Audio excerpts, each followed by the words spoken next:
Sometimes the writers of the AP questions, they like to throw a little monkey wrench into the situation, and has to say what we're looking at with example 13. We're actually going backwards. We're working backwards here. We're told that, hey, guess what? We want g to have a critical number when x is equal to 2/3.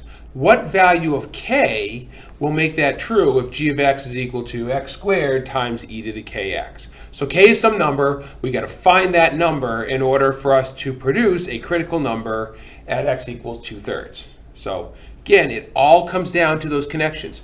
What is going on with the derivative if the function has a critical number?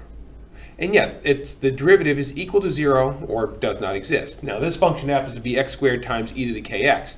X squared is good for all real numbers. E to the kx in exponential functions, they're good for all real numbers. So there's no situation where the function or the derivative of the function is not going to exist. All right, what we're looking for here is when this derivative is equal to 0. So they still want you to get the derivative. They still want you to set it equal to 0, but then where instead of figuring out the value of x, they're telling you the value of x and saying what's the value of k. So let's go ahead and do that. Let's get g prime. And again, I encourage you to pause the video, derive this, and see if your derivative worked out correctly. Keep in mind it's x squared times e to the kx. So think about what rule we need to use. Yeah, we need to use the product rule. All right, so let's go ahead and do that. Derivative of the first is 2x. Keep the second, so it's e to the kx, plus, now keep the first, x squared, and we have to derive e to the kx. Now this is something more than e to the x. It means we have a chain rule happening here, okay, because it's e to something more than x. So how does the chain rule work? Well, memory tells us we derive the outer function, so we're going to derive e. Thankfully, e derives to itself. Then we keep the inner function, so we're going to keep the kx up in the exponent. And then we multiply the whole first term by the derivative of the inner function.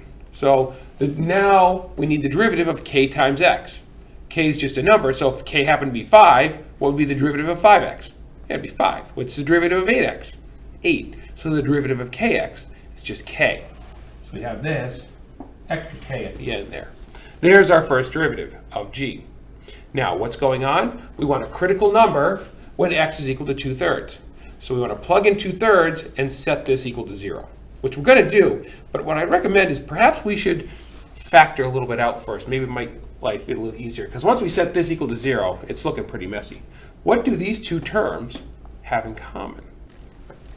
Well, they definitely got the e to the kx in common, don't they?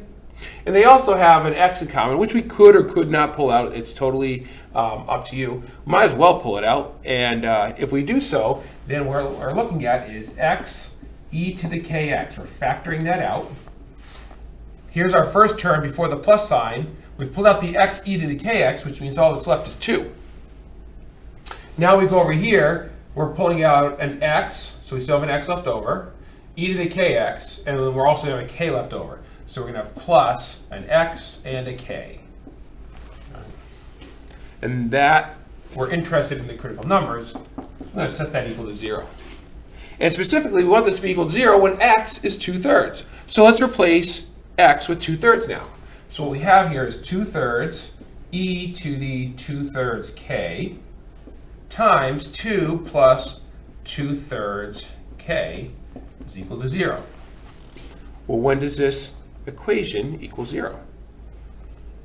Well, over here, this is always positive. It's e times 2/3. 2/3 is positive. E is always positive, so this term is always positive. This is never equal to 0.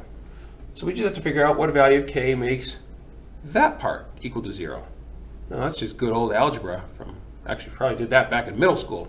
All right, so we're going to subtract 2 from both sides. So we have 2/3 k is equal to -2. And then we can multiply by 3/2, right? If we multiply by the reciprocal, then our 2's and our 3's are all going to eliminate each other. We just have to multiply by 3/2 on this side as well. And the 2's will wipe each other out. So it looks like k is equal to -3. So again, we're just working backwards from the previous few problems there.